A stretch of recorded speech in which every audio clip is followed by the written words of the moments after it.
বাংলাদেশ নারী ফুটবলের সাফল্যের ভোর এখন উজ্জ্বল সোনালী রঙে রাঙা। সবশেষ ফিফা নারী র্যাঙ্কিংয়ে ২৪ ধাপ এগিয়ে ১২৮ থেকে উঠে এসেছে ১০৪ নম্বরে, পেয়েছে রেকর্ড ৮০ পয়েন্ট। যেখানে বিশ্ব ফুটবলের নিয়ন্ত্রক সংস্থা ফিফা নিজেই বাংলাদেশকে তুলে ধরেছে সবচেয়ে বেশি অগ্রগতি অর্জনকারীদের কাতারে। প্রথমবারের মতো ২০২৬ এএফসি নারী এশিয়ান কাপে জায়গা করে নেয়ার এই অর্জন এসেছে মিয়ানমারে আয়োজক দলকে হারিয়ে আর বাহরাইন ও তুর্কমেনিস্তানকে বড় ব্যবধানে উড়িয়ে।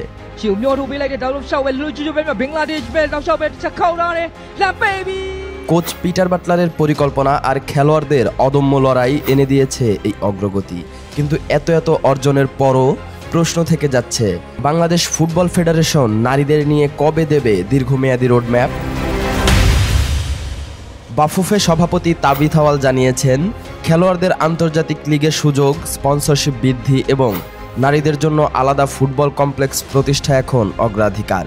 তবে মানসম্মত নারী লীগ আয়োজন না করাকে তিনি স্বীকার করেছেন বড় ব্যর্থতা হিসেবে।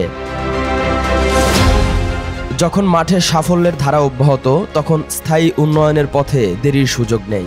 নারী ফুটবলের এই জোয়ার ধরে রাখতে সমান সমর্থন আর পরিকল্পিত উদ্যোগী হতে পারে ভবিষ্যতের সেরা বিনিয়োগ, এমনটাই দাবি আফিদা ঋতুপর্ণাদের সমর্থকদের।